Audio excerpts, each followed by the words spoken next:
That is all. Wives, submit to your husbands. Husbands, love your wives. Wow, this is such a great sermon.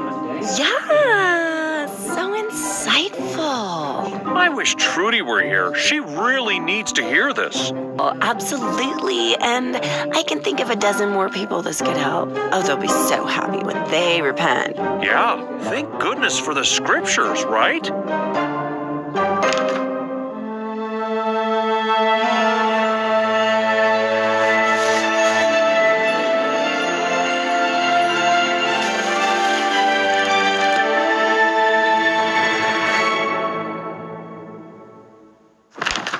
Okay, we're probably all guilty of wanting to apply the gospel to someone else before ourselves.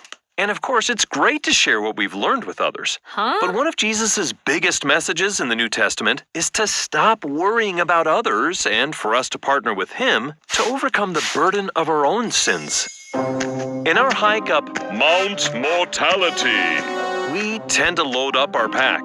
Oh, cares and stuff. My precious grudge. Oh, there's some really good fears over there. Yes, and it's cool. Oh yeah, real responsibilities and difficulties.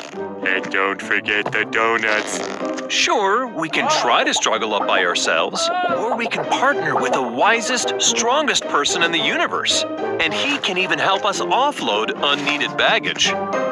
Yes, Jesus invites with these beautiful words. Come unto me, all ye that labor and are heavy laden, and I will give you rest.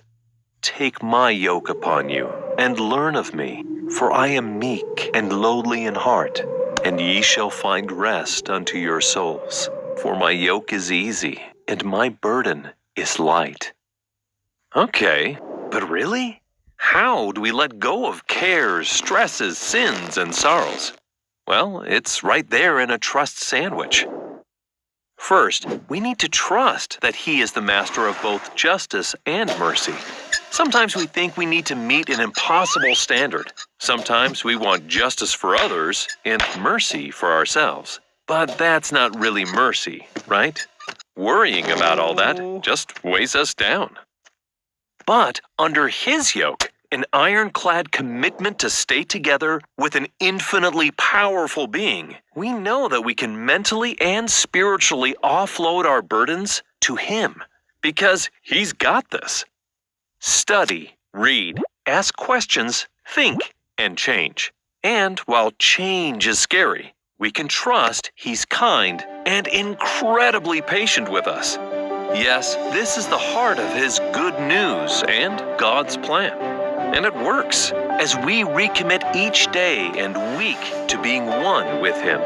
The mighty Son of God came down specifically to shoulder all this tough stuff to make our burdens easier and power us in our journey back home.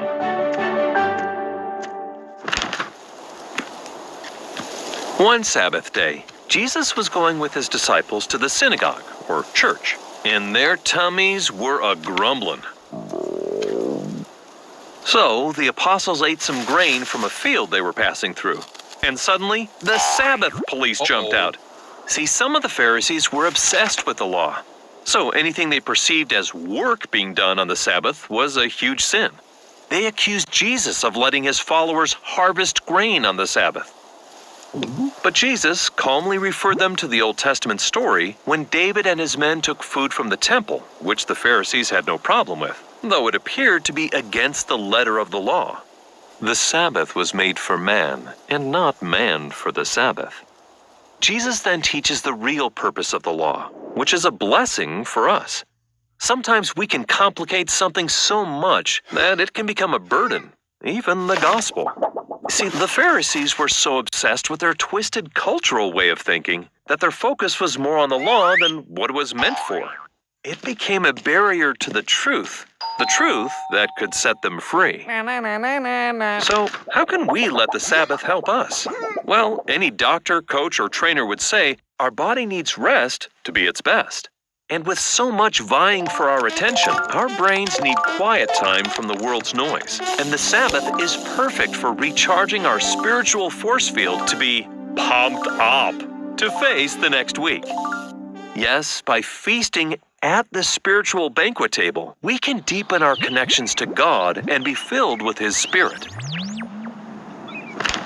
Now, with the failure of the Sabbath police, the Pharisees continue their plot against Jesus. I have a great idea. Let's get him to work and do a miracle on the Sabbath. Yeah, that will make him look so bad. Boom, good plan. So, as Jesus comes to the synagogue to worship, the Pharisees introduce him to a man with a crippled hand, and the Sabbath police are ready to pounce. But once again, Jesus easily teaches in a way that should make sense to them and explains, if any of you had a sheep that fell into a pit on the Sabbath, you'd get it out, right? Yeah, I probably would. Well, people are more important than sheep, right? Right.